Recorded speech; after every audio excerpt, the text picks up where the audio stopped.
All India के प्रधान साथी सुभाष लांबा जी ਜਿਹੜੇ विधिवत ढंग के नाल साडे इस 11वीं साडा सम्मेलन हो रहा है, कानफ्रेंस साडी हो रही है, ਉਹਦਾ उद्घाटनी भाषण ਜਿਹੜਾ करनगे साथी लांबा जी, उन्होंने बेनती है कि वो मंच पे आएं।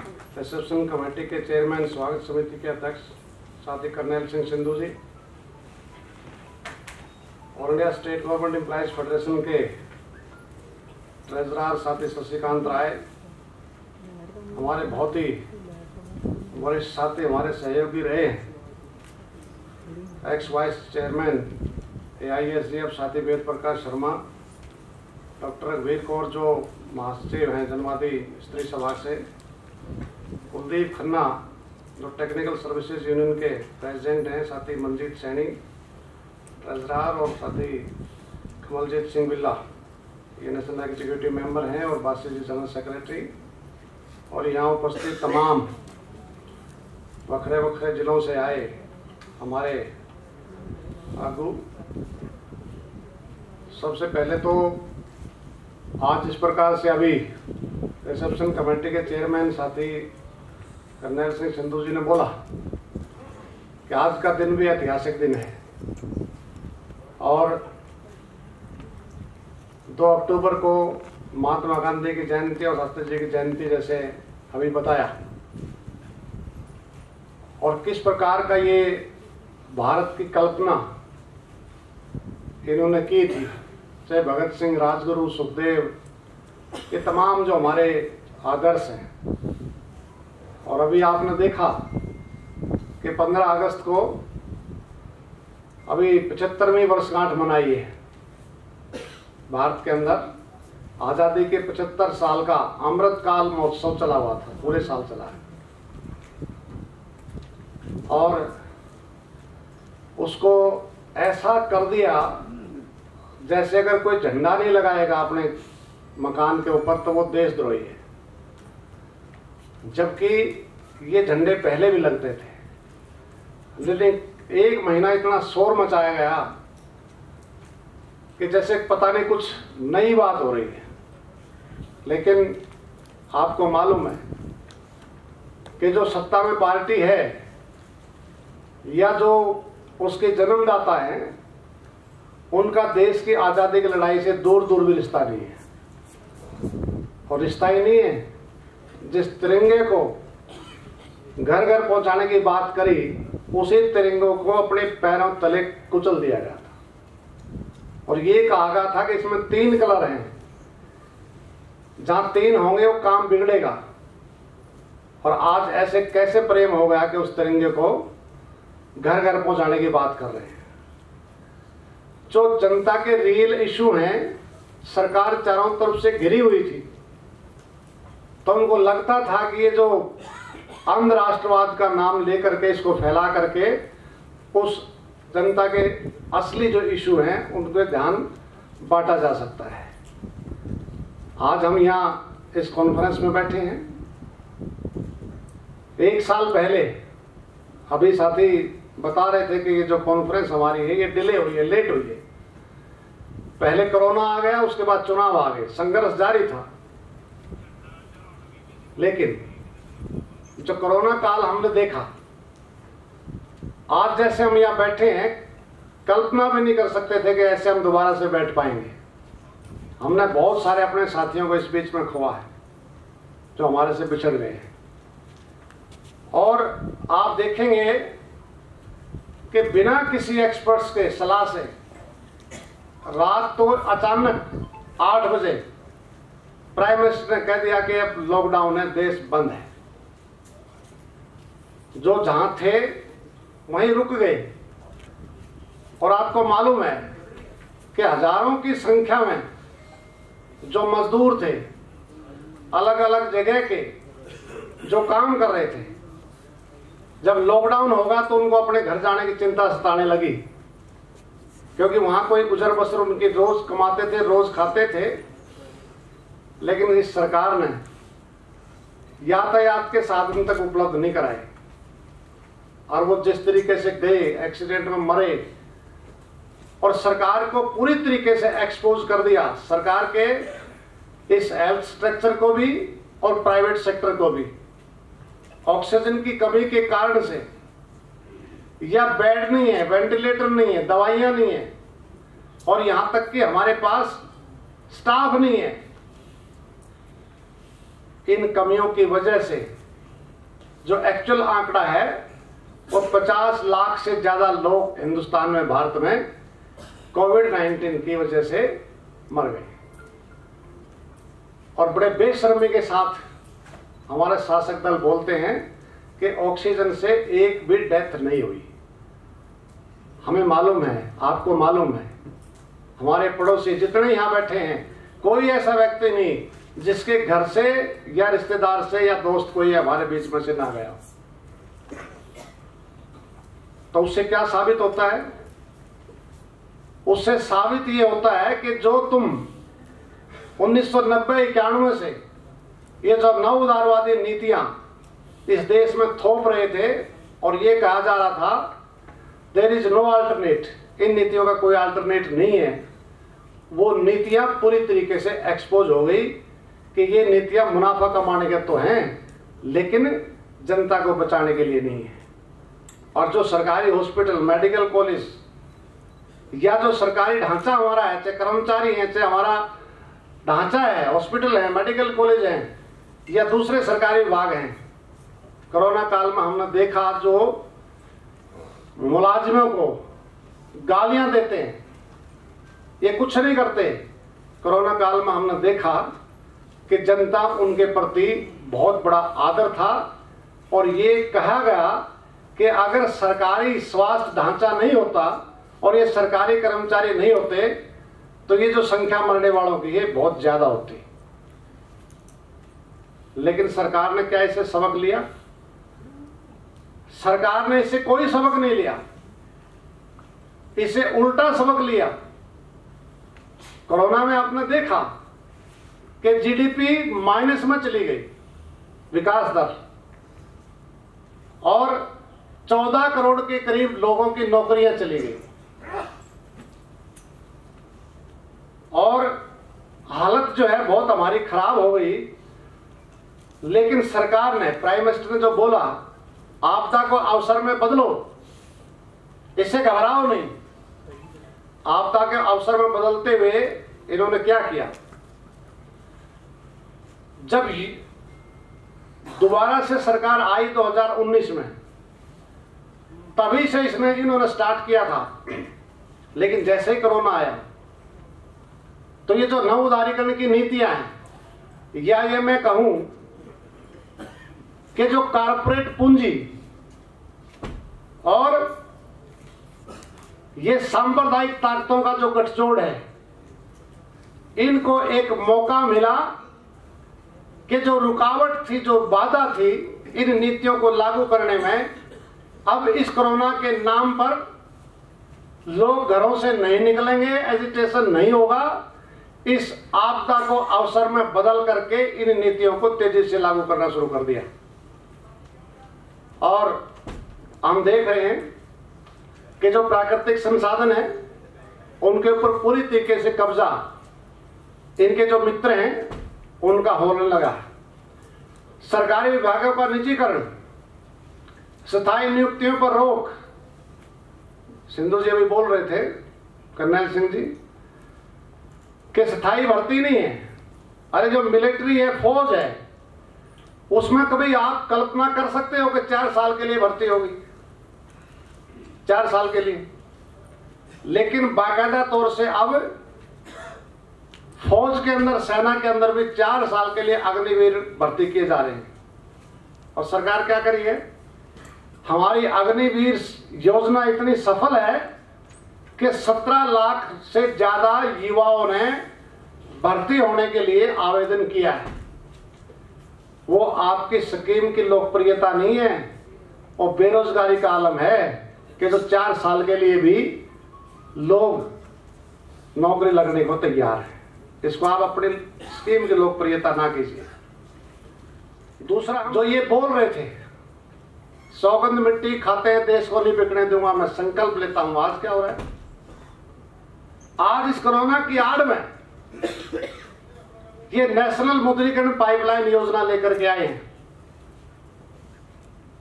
और 31 मार्च 2023 तक इस नेशनल मुद्रीकरण पाइपलाइन के तहत सरकारी क्षेत्र के विभागों को उपक्रमों को बेच करके 6.5 लाख करोड़ रुपए इकट्ठा करेंगे। और ये डंके की चोट पर पार्लियामेंट के अंदर जो फाइनेंस मिनिस्टर हैं उन्होंने इस बात को बोला है कि हाँ, हम 6.5 लाख करोड़ रुपए इकट्ठा करेंगे इसको बेचकर। तेल, बेल, सेल, बैंक, बीमा, कोयला, आज क्या नहीं हो रहा है, सबको बेचा जा रहा है। और इसके खिलाफ जो लोग अपनी आवाज को उठाते हैं उनके साथ क्या हो रहा है? साधारण परिस्थितियां नहीं है देश में। जो इनकी नीतियों के खिलाफ बोलेगा, चाहे पॉलिटिकल पार्टियां हैं, चाहे जनसंगठन है, चाहे कोई भी जत्थेबंदियां, उसके खिलाफ झूठा प्रचार। अभी बोल रहे थे कि किसान, संयुक्त किसान मोर्चा 500 से ज्यादा किसान जत्थेबंदियां एक बैनर के नीचे आई और 3 कृषि कानूनों के खिलाफ उन्होंने मोर्चा खोला। और निश्चित तौर से मैं आप लोगों का बड़ा धन्यवाद भी करना चाहता हूं। जो किसान मोर्चे की लड़ाई थी, आपकी फेडरेशन ने तन मन धन से उसका समर्थन और सहयोग किया, इसके लिए आपको बधाई दें। और बहुत सारे लोगों का सहयोग था तो ही किसान जत्थेबंदियां जीत पाई। अकेले किसान इस आंदोलन को जीत लेते ऐसा नहीं है। लेकिन उन किसानों को बदनाम करने के लिए क्या क्या नहीं कहा इन्होंने। ये आतंकवादी हैं, ये खालिस्तानी हैं, कनाडा से पैसा आ रहा है, अमेरिका से पैसा आ रहा है, ये तो गर्म पानी से नहा रहे हैं, वॉशिंग मशीन से कपड़े धो रहे हैं, ये तो पिज्जा खा रहे हैं, बर्गर खा रहे हैं, मोटा पैसा आ रहा है, इसकी जांच होनी चाहिए। उससे पहले हमें लगता था कि मुस्लिम को ही बदनाम नहीं कर रहे। इस आंदोलन ने साबित किया कि जो भी इनके खिलाफ लड़ेगा उसको पहले ये बदनाम करने की कोशिश करेंगे, फिर डराने की कोशिश करेंगे, फिर धमकाने की कोशिश करेंगे और फिर उनके खिलाफ मुकदमे दर्ज करेंगे। ये किसान आंदोलन ने साबित किया। लेकिन इस किसान आंदोलन ने हमारे को एक सबक दिया है कि अगर हम अपनी एकता को व्यापक बनाएं और एक लॉन्ग टर्म प्लान बनाएं तो मोदी जैसे तानाशाह को भी हराया जा सकता है। किसानों ने 1 साल से ज्यादा आंदोलन चला, लेकिन अल्टीमेटली जो उसके गुर्गे कहते थे कि जो मोदी ने एक बार कह दिया सो कह दिया, पीछे नहीं हटेंगे, वही मोदी साहब थे जिसने सुबह आकर के ये बोला कि हम 3 कृषि कानून वापस ले रहे हैं। लेकिन ऐंठ जो है अकड़ ढीली नहीं हुई। उसको डर लगा कदे उत्तर प्रदेश का चुनाव ना हार जाए, इसलिए 3 कृषि कानून वापस लिए। एमएसपी पर कानूनी गारंटी, बिजली बिल 2022 इनको वापस लेना था लेकिन लिया नहीं गया इनको वापस। एमएसपी पर कानून कमेटी बनाएंगे, आपसे बातचीत करेंगे, लेकिन कोई कमेटी नहीं, कोई किसान जत्थेबंदी उसमें शामिल नहीं किए। सरकारी सारा का सारा ढांचा है, इसलिए बातचीत नहीं कर रहे। इसलिए हम ये देख रहे हैं कि इनकी नीतियों के खिलाफ आंदोलन जो बोलते हैं जो लोग, डेमोक्रेटिक राइट या ट्रेड यूनियन राइट या श्रम कानून, इस देश में 44 श्रम कानून थे, सबको खत्म करके 4 लेबर कोड बना दिए। अब वो 8 घंटे की ड्यूटी, 60 साल की सर्विस, वो कंसेप्ट खत्म हो गया। ये जो आ रहा है इसमें 4 साल के लिए फौज में भर्ती, ये उसी का नतीजा है। अब 8 घंटे की ड्यूटी, 58-60 साल की नौकरी, ये कंसेप्ट खत्म।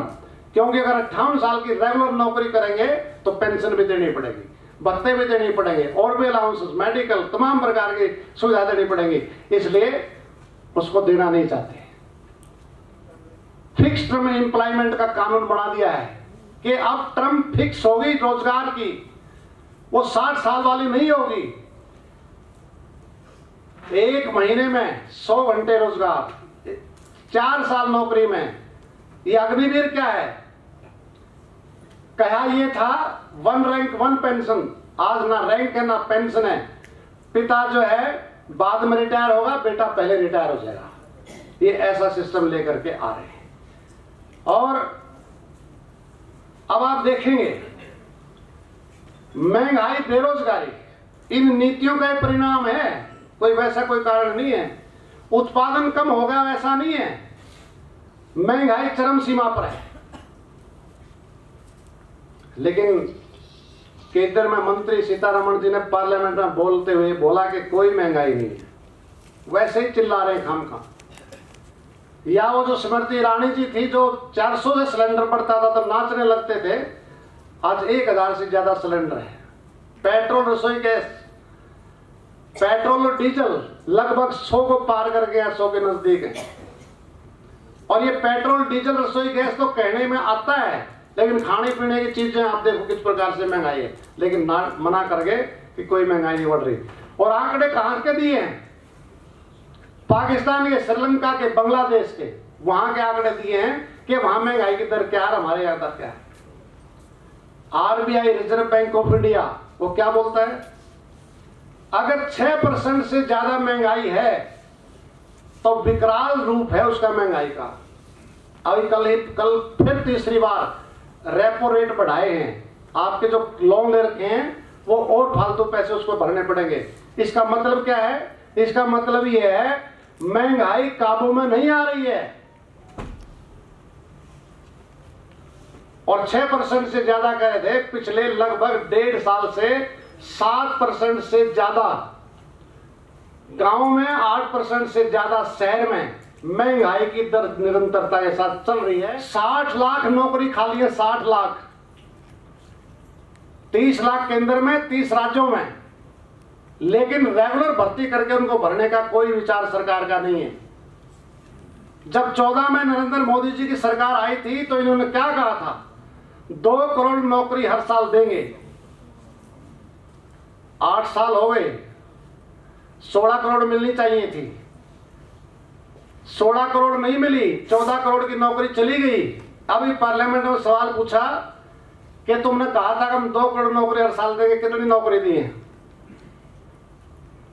मालूम है कितनी नौकरी दी है? लिखित सवाल का जवाब आया है 7,19,000 नौकरी दी है। और ये नौकरी कैसी है मालूम है? ये नौकरी ऐसी है जैसे पहले डीजल के जो ट्रक थे उन पर कोई प्रतिबंध नहीं था, लेकिन पॉल्यूशन के नाम पर 10 साल के जो डीजल का व्हीकल है वो अब नहीं चलेगा। इसलिए हजारों की संख्या में जो माल ढोते थे ट्रक वो बंद हो गए, नए ट्रक खरीदे गए। और इन्होंने कैसे जोड़ दिया कि मान लो 10,000 ट्रक अगर खरीदे गए, उसको 3 से गुणा कर दिया, 1 ड्राइवर 2 कंडक्टर, ये नौकरी दे दी। ऑटो रिक्शा खरीदे तो ऑटो रिक्शा में ड्राइवर 1 ही चलाता, लेकिन 2 को गुणा कर दिया, ये इसको दे दिए। अगर कोई ईपीएफ के खाते, ईपीएफ कमिश्नर से पूछा कि कितने ईपीएफ के खाते बढ़े हैं, तो उन्होंने जो बढ़े थे वो फिगर दे दी। जबकि आज अगर कोई नौकरी लगेगा, अगले महीने उसका ईपीएफ का खाता खुल जाएगा और तीसरे महीने नौकरी चली जाएगी। वो सारे खाते धारक जोड़ दिए कि इनको नौकरी दे दिया। ये रोजगार तब है 7,19,000। और अब क्या बोल रहे हैं? 2022 तक 10 लाख नौकरी देंगे हम। 30 लाख खाली हैं, 10 लाख नौकरी देंगे। वायदा आपने कहा था कि 10 साल में 20 करोड़ नौकरी देंगे, और अब आप कह रहे हैं कि 7 लाख पहले दे दी, 10 और देंगे, 17 देंगे, लेकिन 10 देंगे नहीं। और देंगे तो कैसे देंगे? 4 साल के अग्निवीर। अब बैंकों में भी आ रहा है बैंक वीर, अब एजुकेशन में भी आ जाएगा एजुकेशन वीर। तो ये बेरोजगारी का आलम है और उसको एड्रेस करने को ये बिल्कुल भी तैयार नहीं है। और अभी आप देखेंगे एक बहुत बड़ा डिबेट इस देश में चल रही है, और उसकी शुरुआत स्वयं प्राइम मिनिस्टर ने की है। वो कह रहे हैं कि जो रेवड़ी कल्चर है ये देश के विकास में बाधा है। रेवड़ी कल्चर क्या है? ये रेवड़ी कल्चर है उनकी भाषा में विधवाओं को, विकलांगों को, दिव्यांगों को, उनको जो पेंशन मिलती है, किसानों को जो सब्सिडी मिलती है, या जो वोर वेलफेयर की स्कीम है, या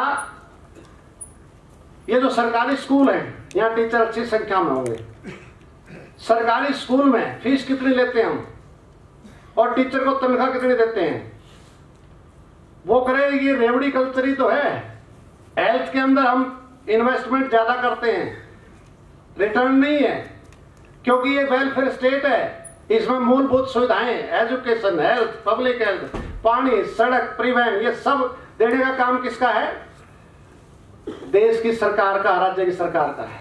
लेकिन उस कंसेप्ट को पूरी तरीके से बदल दिया। अब इसको कह रहे हैं मुफ्त की रेवड़ियां। मुफ्त कुछ नहीं है इस देश में। अगर ये रेवड़ियां हैं तो हम सरकार से पूछ रहे हैं, प्राइम मिनिस्टर से पूछ रहे हैं कि एक तरफ आप कह रहे हो कि ये रेवड़ियां बट रही हैं, और दूसरी तरफ क्या हो रहा है? जो कभी किसी टीवी चैनल में, अखबार में नहीं लिखा मिलेगा, जो मैं बता रहा हूं आपको। आरटीआई से सूचना मांगी कि 2014 से लेकर के जब राज में तुम आए हो और अब तक आपने कितने कर्जे माफ किए उद्योगपतियों के, वो कितनी फिगर आई है मालूम है? 11 लाख करोड़ रुपए माफ कर दिए। 11 लाख करोड़ रुपए। और इस 11 लाख करोड़ को माफ करने के बाद भी बैंकों का एनपीए कितना है? 10.5 लाख करोड़ रुपए एनपीए हो गया है। एनपीए मतलब आपकी हमारी भाषा में, बैंकों वाली भाषा तो दूसरी है, हमारी आपकी भाषा में एनपीए वो है जो कर्जा दिया था लेकिन वो वापस नहीं आ रहा, और वो राइट ऑफ भी करना पड़ेगा, वापस नहीं आएगा, डूबा हुआ कर्ज। 11 लाख करोड़ रुपए माफ कर दिया, 10.5 लाख करोड़ की तैयारी है। इसको जोड़ते जाना थोड़ा सा। एक हाउसिंग फाइनेंस कारपोरेशन कंपनी है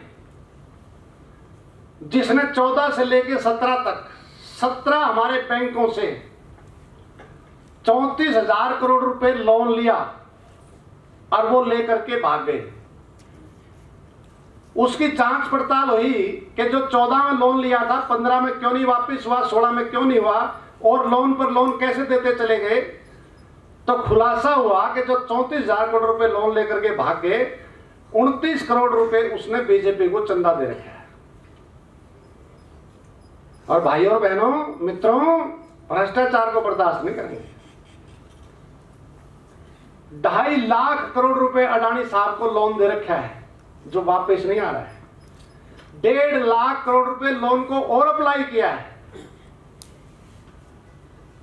कोई मुलाजिम यहां बैठा हो, कोई शायद हो सकता हो, सिंधु साहब जरूर रहे होंगे, एक साल में 10 लाख रुपए किसी की इनकम हो तो उसको इनकम टैक्स कितना लगता है, कौन से स्लैब में हो जाएगा? उसको 30%, बिल्कुल ठीक बोल रहा हूं, 30% टैक्स लगेगा उस पर। जो मुलाजिम है, जो 30 लाख रुपए 10 लाख रुपए कमा रहा है एक साल का, और वो जो बड़े स्लैब वाले हैं, जो बड़े डकैत हमारी भाषा में, जिस पर कारपोरेट टैक्स लगता है, जिस पर ज्यादा पैसा टॉप के पूंजीपतियों पर कारपोरेट टैक्स लगता है। 14 में जब मोदी साहब आए थे कितना था मालूम है? 30%। आज कितना मालूम है? 22%। 30 से 22, 8% का कम करने का मतलब समझ रहे हो क्या? जीरो लगाते लगाते थक जाएंगे, इतना पैसा माफ कर दिया। और लगभग इस टैक्स से कम जो किया है, लगभग 1.5 लाख करोड़ रुपए प्रति साल उनको फायदा पहुंचाया जा रहा है।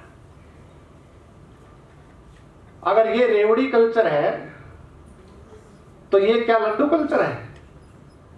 लेकिन किसी टेलीविजन चैनल में, अखबार में ये खबर छपी नहीं मिलेगी। क्यों नहीं मिलेगी बता? क्योंकि उन्हीं के तो हैं ये टीवी चैनल, अखबार, जिसके पैसे माफ हो रहे हैं। आप हद तो तब जानिए, अभी आपने देखा होगा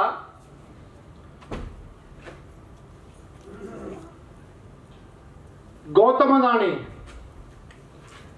2021 में कोरोना काल में नौकरियां छूट रही थी, लोग बेरोजगार हो रहे थे।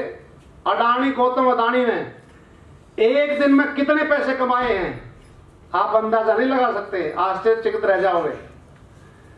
और ये जो मैं बोल रहा हूं बिल्कुल रिकॉर्ड पर बोल रहा हूं, जिम्मेदारी के साथ बोल रहा हूं। 1004 करोड़ रुपए 1004 करोड़ रुपए प्रतिदिन गौतम अडानी ने कमाए हैं। इसलिए आज पूरी दुनिया का कौन से नंबर पर है?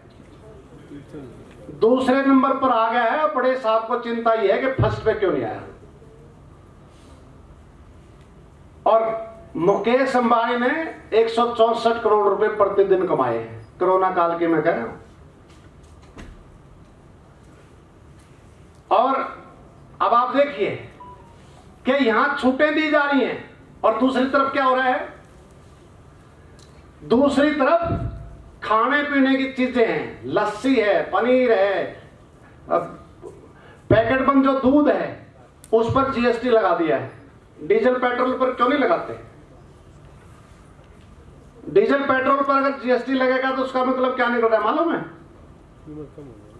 आज 100 रुपए है तो वो 70 रुपए आ जाएगा डीजल पेट्रोल, क्योंकि 18% जीएसटी लगा सकते हैं ना, उस पर 50% से ज्यादा टैक्स है, उस पर लगाओ ना।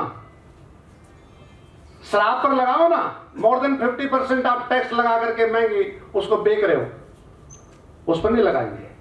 खाने पीने की चीजों पर लगाएंगे। बड़े पूंजीपतियों को राहत और गरीबों पर टैक्स की भरमार। और फिर साहब क्या कहते हैं बड़े साहब? भाइयों और बहनों मित्रों, हम तो 4 घंटे नींद आ रही है, बाकी तो गरीबों की चिंता में ही डूबे हुए हैं। हम कह रहे हैं कि अगर ऐसे रहे, बड़े साहब से आग्रह कर रहे हैं हम कि 10-12 घंटे सो जाओ, कम से कम देश बच जाएगा। अगर सबको बेचोगे आप, सबको बेचोगे आप। ये चिंता इनको सता रही है कि कैसे। एक तो उदाहरण मैं दे रहा हूं, आपकी समझ में आ जाएगा। गौतम अडानी को ऑस्ट्रेलिया के अंदर कोयले खदान का ठेका दिलवाते हैं बड़े साहब, और $1 बिलियन उसको कर्जा देते हैं, कर्जा दिलवाते हैं। और जब वो कोयला उत्पादन शुरू हो गया तो उसका कोयला बिका नहीं।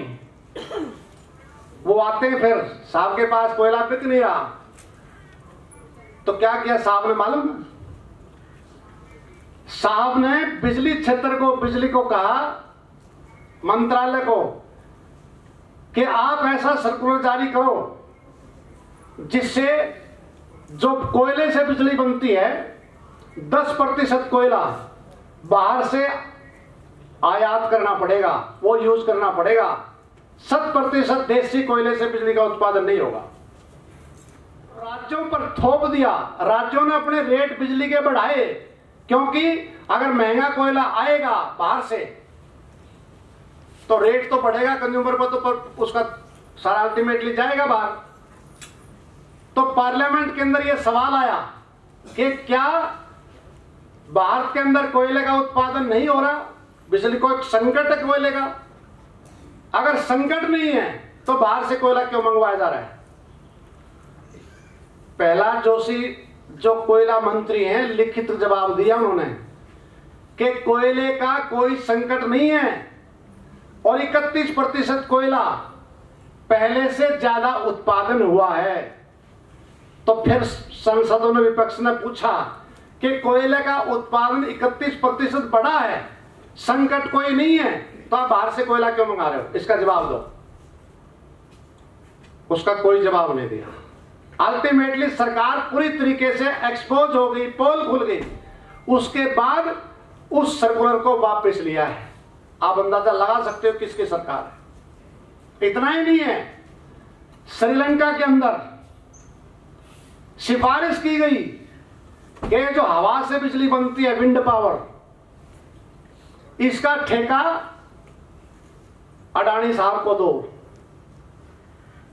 और ये मेरा सोर्स क्या है, ये बात आरोप का, वहां के जैसे यहां सेंट्रल इलेक्ट्रिसिटी अथॉरिटी है, वहां भी एक अथॉरिटी है। उस अथॉरिटी के चेयरमैन ने जो पार्लियामेंट की संसदीय समिति है उसमें बोला है, राइटिंग में वो छपा भी है, कि हिंदुस्तान के बड़े साहब ने अपने प्रभाव का इस्तेमाल करके इसको ठेका दिलाने की सिफारिश की है। और भाई और बहनों, हम तो गरीबों के लिए चिंता में डूब रहे हैं, ये क्या हो रहा है। तो इसलिए एक योजनाबद्ध तरीके से सारे सिस्टम को अपने कब्जे में कर लिया है। अब आप देखेंगे सुप्रीम कोर्ट के 4 जज कोर्ट से बाहर आकर के बोलते हैं प्रेस कॉन्फ्रेंस करके कि सुप्रीम कोर्ट में सब कुछ ठीक ठाक नहीं चल रहा है। तो इससे बड़ा और क्या हो सकता है। आरबीआई के गवर्नर, ये चीजें आपको नोट करनी चाहिए, रिजर्व बैंक ऑफ इंडिया के गवर्नर, हमारी अर्थव्यवस्था की हालत ठीक नहीं है, इसलिए वो कहते हैं कि रिजर्व फंड को जनरल फंड में ट्रांसफर कीजिए। 2 गवर्नर इसीलिए बदले गए, रघुराजन और उर्जित पटेल, कि उन्होंने इस जनरल फंड में ट्रांसफर करने का मना कर दिया, जनरल फंड में आरबीआई से। अब जो गवर्नर साहब हैं उनको लेकर के आए। आपको मालूम होना चाहिए वो अर्थशास्त्री नहीं है, इकोनॉमिस्ट नहीं है। कौन है वो इतिहास के प्रोफेसर हैं। इनको काबिलियत से कोई मतलब नहीं, यस मैन होना चाहिए। अरे आईएएस लगने के लिए यूपीएससी की एग्जाम पास करना पड़ता नहीं करना पड़ता है। लेकिन अब ये बोल रहे हैं, जो प्राइम मिनिस्टर साहब ने बोला पार्लियामेंट में, हमने इस देश को क्या बना दिया, क्या बाबू इस देश को चलाएंगे। बाबू का मतलब उनसे क्या आईएएस इस देश को चलाएंगे, क्या उनमें दिमाग है और किसी में दिमाग नहीं है। केंद्र सरकार में आईएएस की जो पोस्टें थी 62 आईएएस की पोस्ट के अगेंस्ट अपने बंदे को लगा दिया। और वो अपने बंदे कौन होंगे वो आपको बेहतर मालूम है। और वो इस देश में क्या नीति होंगी, क्या पॉलिसी होंगी, वो तय करेंगे। तो क्या तय करेंगे वो? इलेक्शन कमीशन की क्या हालत कर दी। जब नोटिफिकेशन जारी होती है उससे पहले बीजेपी सेल का इंचार्ज आईटी सेल का अमित मालवीय पूरे डिक्लेयर कर देता है शेड्यूल को। और प्रेस कॉन्फ्रेंस जब इलेक्शन कमीशन करता है, जो पहले डिक्लेयर हो गया उसी को वो डिक्लेयर करता है। रिजर्व बैंक, ईडी, सीबीआई हालत क्या बना रखी है। जो उनकी अपोजिशन करेगा या सरकार में उनकी नहीं मानेगा, तोड़ेगा नहीं सरकार, ईडी है, सीबीआई है, ये सारा सारा लगा दिया। देश में कोई साधारण हालत है क्या? ये हालत चल रहा है। इसलिए ये जो टोटल हालात है, इसमें जो हमारी मांग मुद्दे हैं, हमारे सामने आज संकट क्या है। हमारे सामने जो हमारे ट्रेड यूनियन आंदोलन ने लड़ के झगड़ करके जो सुविधाएं हासिल की हैं उनको बचाने का है, नंबर 1। नंबर 2, ये सरकारी ढांचा बचे, सरकारी विभाग बचे, पब्लिक सेक्टर बचे, ये हमारे सामने है। तीसरा, इस देश का कॉन्स्टिट्यूशन बचेगा नहीं बचेगा, उसको पूरी तरीके से बदलने की बात चल रही है। संवैधानिक संस्थाएं ये बचेंगी नहीं बचेंगी, ये हमारे सामने थ्रेट है। और हम सबको मिलकर के लड़ना पड़ेगा। किसान आंदोलन ने एक राह दिखाई, ट्रेड यूनियन ने हड़ताल की, 20 करोड़ से ज्यादा कर्मचारी मजदूर हड़ताल पर गए और किसानों ने सरकार को, ना चाहते हुए सरकार को किसानों की बात माननी पड़ी। और ऐसे ही जो हमारी मांगे हैं उनके प्रति सरकार का नजरिया ठीक नहीं है। हम तो कह रहे हैं पुरानी पेंशन को बहाल करो, और ये जो कॉन्ट्रैक्चुअल एम्प्लॉइज हैं इनकी सेवाओं को पक्का करो। आंगनवाड़ी, आशा, मिड डे मील, इनको कम से कम सरकारी कर्मचारी का दर्जा दो। ना वो मजदूर है ना वो कर्मचारी है, ना मजदूर की न्यूनतम वेतन है और ना ही उनको कर्मचारी का न्यूनतम वेतन है। उनको पक्का करने की हम बात कर रहे हैं। और ये जो 60 लाख नौकरी खाली पड़ी है पद, उनको भरा जाए और पक्की भर्ती से भरा जाए। जो पहले से काम कर रहे हैं उनको रेगुलर करो, जो बाकी पोस्टें बढ़ती हैं उनको आप पक्की भर्ती से भरो। और ये जो नेशनल मुद्रीकरण पाइपलाइन योजना लेकर के आ गए हो, जो सबको बेच रहे हो, निजी हाथों में सौंप रहे हो, इसको बंद किया जाए। और अभी आपने बड़ा लंबा एक मूवमेंट चलाया वेतन आयोग के लिए, फिर अनोमलीज के लिए। आप देखिए ना, लड़ाई का आप स्तर देखिए। पहले हमारी लड़ाई क्या होगी, पे कमीशन का गठन करो। दूसरी लड़ाई क्या होगी, ये सिफारिश रिपोर्ट जल्दी दे। तीसरी क्या होगी, ये रिपोर्ट को लागू करो। चौथी क्या होगी, इसके अनोमलीज को दूर करो। इतने अगला वेतन आयोग आ जाता है। एक बार नहीं करेंगे। आपका चलो अलग से पे कमीशन है, लेकिन केंद्र के हिसाब से ही तय है आपका भी। जब केंद्र देता है तो यहां भी खुलबली मस्ती है, लेकिन अब केंद्र क्या कर रहा है, देयर इज नो पे कमीशन इन फ्यूचर। 8वां वेतन आयोग नहीं बनेगा। 18 महीने का डीए डकार गए, मालूम है आपको? महंगाई भत्ते का डीए 18 महीने का मिल गया क्या आपको?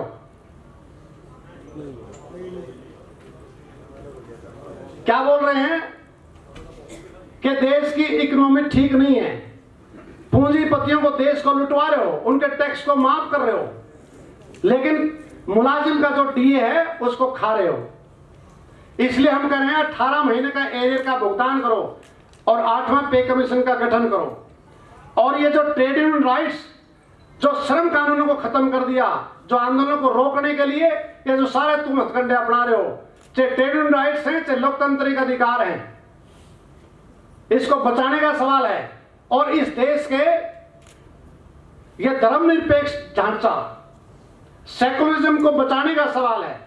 ये सांप्रदायिकरण जो किया जा रहा है, इसको लेकर के हम आगे बढ़ रहे हैं। लेकिन सरकार क्या मनसब बना रही है वहां, मालूम है? ये 300 दिन के छुट्टियों के नगद पैसे मिलते हैं ना रिटायरमेंट पर, सिंधु साहब को मिले होंगे। अब सरकार कह रही है बंद करो। ये कोई सेविंग बचत खाता नहीं है कि 32 साल नौकरी कर गए हैं और छुट्टी ली नहीं आपने और वापस नगद ले जाएंगे 300 पैसा, लिव कैशमेंट जिसको बोलते हैं, वो करें। इसको बंद किया जाए। पेंशन का आपको मालूम है क्या हो गया है? जनवरी 4 से पुरानी पेंशन बंद हो गई। अब जो पेंशन ले रहे हैं, आप ध्यान से सुन लेना मेरी इस बात को, जो पेंशन ले रहे हैं उसको बंद करने की योजना है। वो ऐसी योजना पर विचार कर रहे हैं कि एक मरने की औसत उम्र तय करो। जैसे वो मैथमेटिक्स के सवाल नहीं होते हैं, मान लो मूलधन 100 रुपए, वो ये कह रहे हैं मान लो 70 साल मरने की उम्र।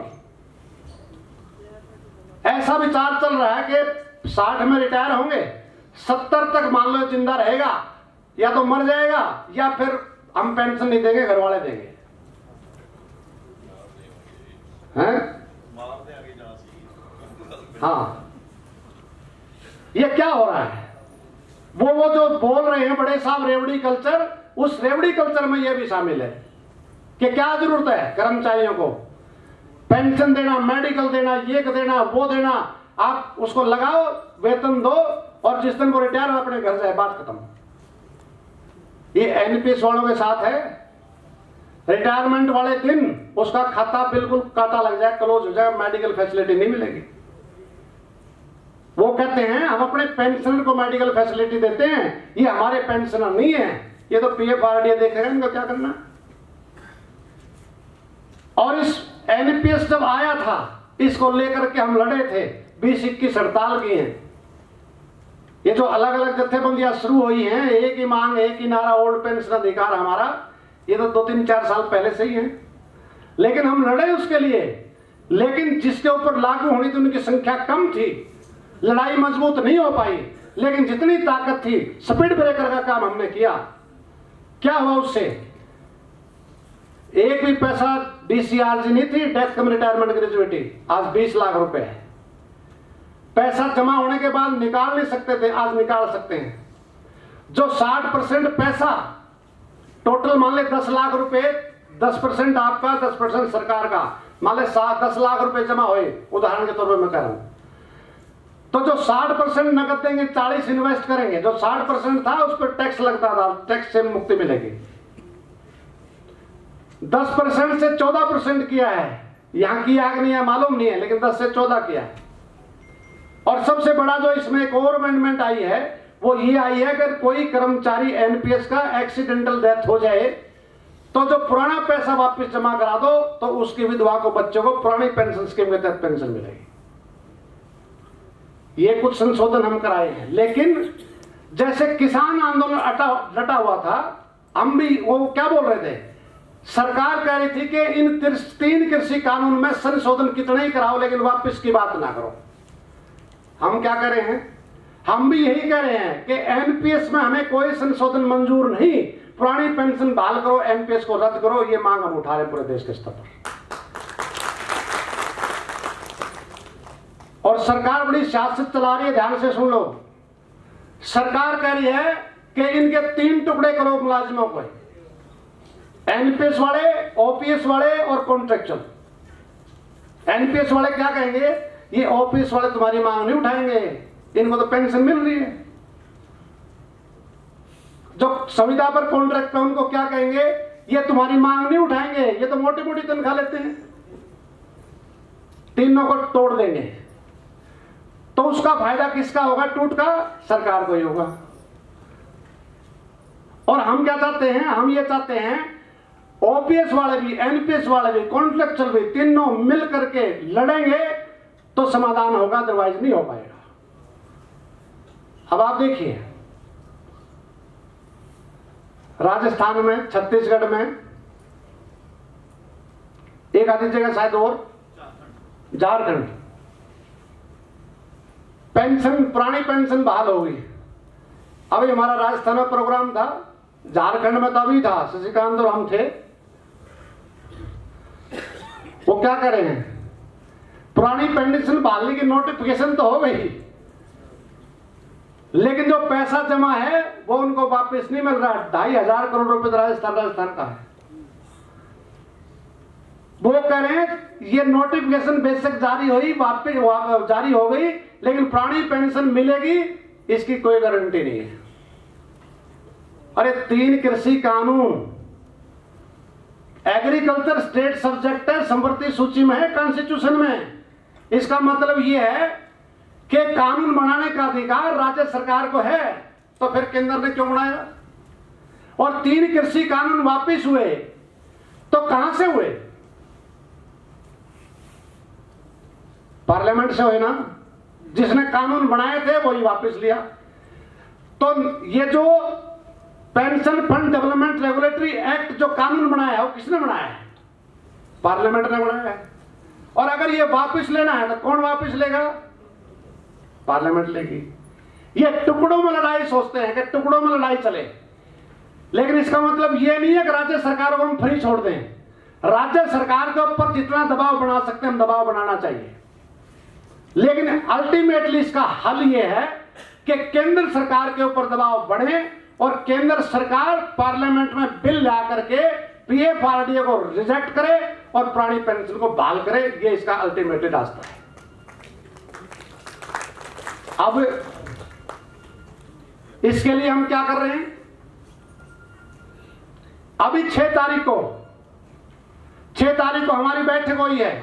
राणा जी हमारे शशिकांत जी थे, केंद्र सरकार के कर्मचारी, राज्य सरकार के कर्मचारी, हमने बैठक करी है। हमने उनको ये कहा है कि देखिए, हम विपक्ष वालों को बोलते हैं, क्या बोलते हैं?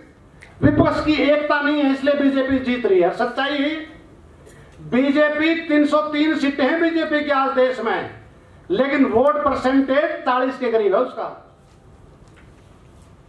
एमएलए हैं जो दूसरे दलों के हैं उनसे ज्यादा एमएलए हैं विपक्ष वालों के पास, लेकिन विपक्ष की एकता नहीं है, इसलिए जीत रहे हैं। जिस दिन स्टेट बेस्ड यूनिटी विपक्ष की बन जाएगी, चारों खाने जीत जाएगी बीजेपी। हम कह रहे हैं कि हम विपक्ष को कह रहे हैं, क्या कर्मचारी मुलाजिम के संगठन सब एक प्लेटफार्म पर आ गए? नहीं आए। हमने 6 तारीख को इसकी पहल की है। हमने कहा कि हम all India state government employees federation का झंडा डंडा सब अपने एक तरफ रखने को तैयार हैं, पूरे मुलाजिमों की एकता होनी चाहिए।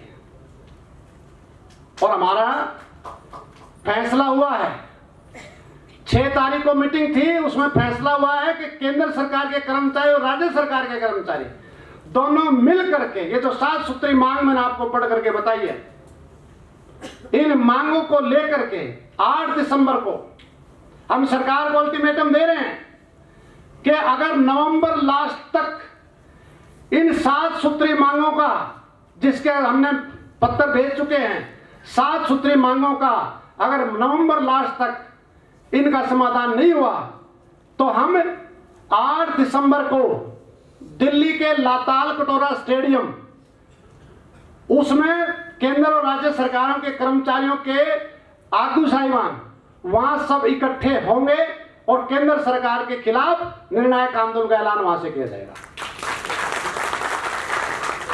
और हमने सबको बोला है कि आइए, नेतृत्व में कोई और आ जाए, हम पीछे लगने को तैयार हैं। तो रेलवे वालों से बात हुई है, बैंक वालों से, बीमे वालों से, डिफेंस वालों से, कोयले वालों से, सबसे बात हुई है। हमने कहा आइए सब मिलकर के लड़ेंगे। और जो रोड मैप हमने बनाया है, आपको मैं कह करके जा रहा हूं, मुझे लगता है वो सिरे चढ़ेगा। और सिरे चढ़ेगा तो अगला साल जो है 2023 इस देश के मुलाजिमों का निर्णायक साल होगा। और हम दावा कर सकते हैं कि केंद्र सरकार कितनी ताकतवर हो, हम कर्मचारियों की व्यापक कर्मचारी एकता बनाएंगे और उसके साथ मजदूरों और किसानों के साथ लेकर के हम इस एकता को और मजबूत करते हुए सरकार के चूल्हों को हिला देंगे। सरकारी सिस्टम सरकार के अपोजिशन खिलाफ हो जाएगा तो कोई सिस्टम चला करके दिखाए ना ये। और आज समय की जरूरत है, हमारे कहने की आवश्यकता नहीं है, बस कोई दिशा दिखाने की जरूरत है। और दिशा 8 दिसंबर को तालकटोरा स्टेडियम में 10,000 से ज्यादा लोग आते हैं। हमने कहा छोटा मोटा नहीं, हम पूरी ताकत के साथ एक पर लड़ना चाहते हैं। 2024 में मई के अंदर चुनाव है, 2023 में हम फैसला करेंगे। अरे बहुत बड़ी ताकत है इस देश के अंदर, कर्मचारियों की, सेंटर की, स्टेट की, उनके पीछे 10-10 वोट हैं। और अगर कोई पुरानी पेंशन बहाली मांगों का समाधान नहीं करेगा तो हम पूरे देश में कैंपेन चलाएंगे कि इनको हराओ और जो इन मांगों को मानो उसको लाओ। ये ताकत वहां से ऐलान हम करेंगे। इसलिए अब मजबूती के साथ आप आगे बढ़ो। और आपको एक बात मैं कह रहा हूं कि देखो, आपकी जो फेडरेशन है, all India state government employees federation की मुख्य यूनियनों में शामिल है। और पंजाब के अंदर आपकी ये ड्यूटी बनती है, क्योंकि आपका जो कैलिबर है, आपका जो संगठन है, उसमें ये क्षमता है कि पूरे प्रदेश के कर्मचारियों को, मुलाजिमों को एक झंडे के नीचे लाओ और सरकार के खिलाफ आगे बढ़ो। ये आम आदमी की पार्टी की सरकार दिल्ली में हमारे बहुत नजदीक है। यहां भाषण दे रहे हो कि हम इतने को पक्का कर देंगे। पक्का तो बादल ने भी किए थे, वो पक्के हो गए क्या? असेंबली में बिल पास करके किए थे, वो भी कोर्ट में चैलेंज कर रखे हैं। अरे वो जो टीचर हैं हमारे वहां दिल्ली के अंदर, वो इनके बाहर बैठे हैं, हमारी नौकरी पक्की करो। आप गुजरात और पंजाब में कह रहे हो सबको पक्का करेंगे, आप पहले उनको तो कर दो। लेकिन अभी सरकार आई है, अभी आपने थोड़ा स्टार्ट किया है, लेकिन अल्टीमेटली हम ये कह सकते हैं नीतियों के सवाल पर बीजेपी, कांग्रेस और आम आदमी में कोई अंतर नहीं है। इसलिए इनको भी थोड़ा सा हमें देखना पड़ेगा कि क्या कर रहे हैं, और अपनी ये जो ताकत है इसको मजबूत हम करें। और निश्चित तौर से सरकार के खिलाफ अगर लड़ाई लड़नी है तो संगठन को और मजबूत करना पड़ेगा। इसलिए आपको ये बात कहते हुए कि हमारा all India state government employees federation का दिल्ली के अंदर, दिल्ली के सट्टा बिल्कुल फरीदाबाद के अंदर एक दफ्तर बना रहे हम, और पंजाब के साथियों का, आप सबका उसमें बहुत ही सराहनीय योगदान है। मैं आपको क्रांतिकारी बधाई देना, धन्यवाद करना चाहता हूं।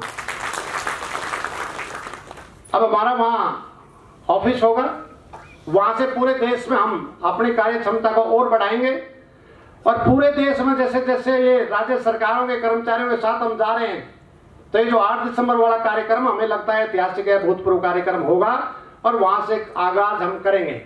तो इसलिए आपके सम्मेलन के अवसर पर जो भी साथी आए हैं और जो जिसने मेरी बात सुनी है, मैं उनका सबका धन्यवाद करते हुए और ये आह्वान कर रहा हूं कि अब वो जो ढीला ढाला रुख है उसको त्याग दीजिए।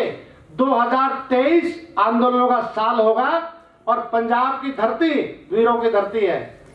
एक कमी कमजोरी आपके अंदर है, मैं कहने में चूकूंगा नहीं। जब हड़ताल करने की नौबत आती है, हड़ताल नहीं होती है। क्या बिजली पड़ती है उस हड़ताल करने में, मेरे को समझ में नहीं आती। हड़ताल ना करने में सबकी एकता है, और टीचरों में तो विशेष तौर से एकता है। क्या कहेंगे, हड़ताल इतनी हो गई, अरे एब्सेंट किसी की लगी क्या तो रजिस्टर में, किसी की तनख्वाह कटी क्या? ऐसे बच कर निकलने की कोशिश ना करो। जब आपका इतना ओहदा है, पूरे देश में नाम है, सम्मान है, तो यहां आकर के मिट्टी पलीत क्यों करवाते हैं? हमें भी झूठ कहना पड़ता है पंजाब में हड़ताल हुई है, हड़ताल नहीं होती। ये संकल्प लो आज कि आने वाले टाइम में जो भी हड़ताल होगी 100% हम उसको कामयाब करेंगे। करोगे? हाथ खड़े करिए जरा, चुन चुन करेंगे। अब भी तो कई चुपचाप ही नीचे रख रहे हैं। हाँ, ये करने वाले हैं, ये बात ठीक है। तो इसलिए साथियों, हड़ताल का मतलब हड़ताल से होता है, और सरकार को जब तक पता ना चले कि ये आंखें लाल करके आक्रामक तेवरों के साथ आगे बढ़ रहे हैं, तब तक सरकार सुनती नहीं है। सरकार के खिलाफ लड़ेंगे तो नुकसान हमारा भी होगा। अल्टीमेटली जो दबाव बनेगा सारे नुकसान दूर हो जाएंगे। आज तक किसी का नुकसान बकाया रहा है क्या? आपको समझना चाहिए। इसलिए इस संगठन को मजबूत करो। ये संगठन जिसके आप सदस्य हो, अगर ये मजबूत है तो यहां पंजाब में कर्मचारियों की, मुलाजिमों की एकता बढ़ेगी और सरकार के ऊपर दबाव बढ़ेगा। तो इसको मजबूत करना हम सबका काम बनता है, और all India state government employees federation की तरफ से आपको बिल्कुल आश्वासन है कि जो भी आंदोलन का कार्यक्रम आप लोगे, तन मन धन से उसका हम सहयोग करेंगे। इसी बात के साथ, आंदोलन के आह्वान के साथ, मैं विधिवत रूप से इस सम्मेलन का उद्घाटन करता हूं। धन्यवाद। सारे साथी साडे वास्ते सत्कारयोग ने, पर थोड़ा जिहा समय का ख्याल रखा जाए। समा 7 ਤੋਂ 8 मिनट का समा ਅਸੀਂ ਸਾਰੇ ਭਰਾਤਰੀ ਜਥੇਬੰਦੀਆਂ ਦੇ ਆਗੂਆਂ ਲਈ ਰੱਖਿਆ। ਸੋ ਕੁਲਦੀਪ ਖੰਨਾ ਜੀ, ਪ੍ਰਧਾਨ TSU ਪੰਜਾਬ ਰਾਜ ਬਿਜਲੀ ਬੋਰਡ ਪੰਜਾਬ। 11ਵੇਂ ਡੈਲੀਗੇਟ ਇਜਲਾਸ ਦੇ ਵਿੱਚ ਮੰਚ ਤੇ ਵਿਰਾਜਮਾਨ ਕਾਮਰੇਡ ਸਤੀਸ਼ ਲਾਂਬਾ ਜੀ, ਸਵਾਈ ਲੀਡਰਸ਼ਿਪ ਤੇ ਪੂਰੇ ਪੰਜਾਬ ਦੇ ਵਿੱਚੋਂ ਇਸ ਇਜਲਾਸ ਦੇ ਵਿੱਚ ਸ਼ਾਮਲ ਹੋਏ ਡੈਲੀਗੇਟ ਸਾਥੀਓ,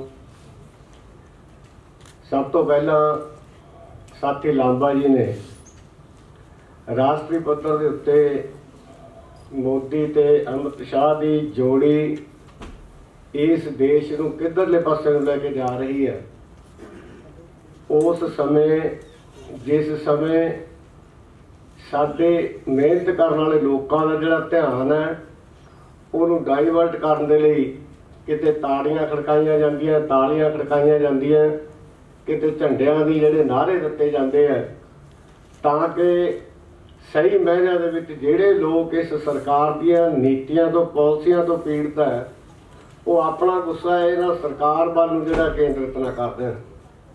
इहदे बारे बहुत ही विस्तार दे नाल तुहाडे नाल जिहड़ी अपनी गल उन्हां ने साझी कीती है। असीं क्योंकि पंजाब दे विच जिन्ने आपां सारे साथी बैठे हैं, भावें एक जथेबंदी च काम नहीं कर रहे, ਵੱਖੋ ਵੱਖਰੇ ਅਦਾਰਿਆਂ 'ਚ ਕੰਮ ਕਰ ਰਹੇ ਹਾਂ।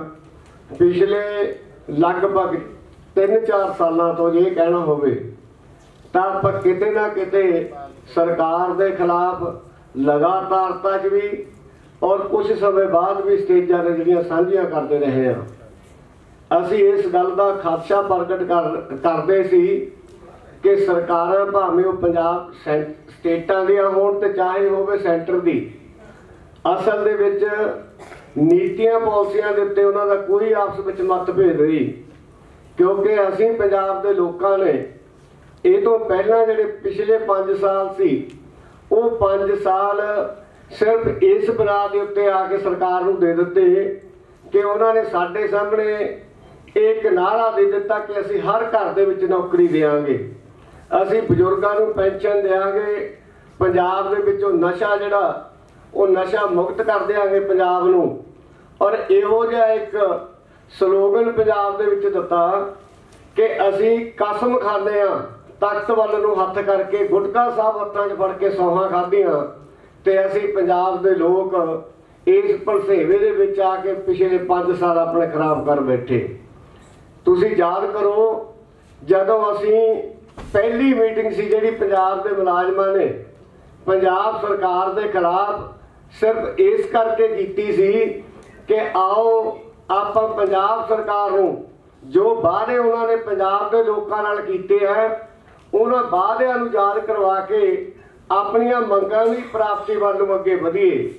ਹੋਇਆ ਕੀ ਹੈ ਕਿ 4.5 ਸਾਲ ਜਿੰਨਾ ਚਿਰ ਕੈਪਟਨ ਨੇ ਪੰਜਾਬ ਦੇ ਵਿੱਚ ਰਾਜ ਕੀਤਾ, ਭਾਵੇਂ ਮਜ਼ਦੂਰ ਲੜਦੇ ਰਹੇ, ਮੁਲਾਜ਼ਮ ਲੜੇ ਜਾਂ ਕਿਸਾਨਾਂ ਨੇ ਅੱਡੋ ਅੱਡ ਪੌਕਟਾਂ ਦੇ ਵਿੱਚ ਡੈਮੋਨਸਟ੍ਰੇਸ਼ਨ ਕੀਤਾ, ਉਸ ਕੈਪਟਨ ਨੇ ਆਪਣੇ ਮੂੰਹੋਂ ਕਦੇ ਸੱਦਾ ਨਹੀਂ ਸੀ ਦਿੱਤਾ ਕਿ ਕਿਸਾਨੋ, ਮਜ਼ਦੂਰੋ, ਮੁਲਾਜ਼ਮੋ ਤੁਸੀਂ ਲੜੋ ਨਾ, ਆ ਜਾਓ ਸਾਡੇ ਨਾਲ ਬੈਠ ਕੇ ਤੁਸੀਂ ਗੱਲਬਾਤ ਕਰ ਲਓ, ਅਸੀਂ ਤੁਹਾਨੂੰ ਉਹਨਾਂ ਦੇ ਮਸਲੇ ਹੱਲ, ਜਿਹੜੇ ਤੁਹਾਡੇ ਮਸਲੇ ਆ ਉਹ ਅਸੀਂ ਹੱਲ ਕਰ ਦੇਵਾਂਗੇ। ਅਸੀਂ ਕਿਉਂਕਿ ਜਿੰਨੇ ਵੀ ਇਸ ਪਾਵਰ ਸੈਕਟਰ ਦੇ ਵਿੱਚ ਕੰਮ ਕਰਨ ਵਾਲੇ ਲੋਕ ਸੀ ਅਸੀਂ ਵੱਧ ਪੀੜਤ ਸੀ ਮੁਕਾਬਲਤਨ ਬਾਕੀ ਦੇ ਲੋਕਾਂ ਦੇ, ਕਿਉਂਕਿ ਧੜਾ ਧੜ ਸਾਡੇ ਇਸ ਅਦਾਰੇ ਦੇ ਵਿੱਚੋਂ ਪਹਿਲਾਂ ਤਾਂ 2 ਕਾਰਪੋਰੇਸ਼ਨਾਂ ਬਣਾ ਦਿੱਤੀਆਂ। ਕਾਰਪੋਰੇਸ਼ਨਾਂ ਬਣਾਉਣ ਤੋਂ ਬਾਅਦ ਸਾਡੇ ਲੋਕਾਂ ਨੂੰ ਸ਼ਕਤੀਹੀਣ ਕਰਨ ਦੇ ਲਈ ਇਹਨਾਂ ਨੇ ਇਹੋ ਜਿਹੀ ਵਿਉਂਤਬੰਦੀ ਕੀਤੀ ਕਿ ਲਗਾਤਾਰ ਮੁਲਾਜ਼ਮਾਂ ਦੀ ਗਿਣਤੀ ਦੇ ਉੱਤੇ ਕੱਟ ਲਾਇਆ ਗਿਆ।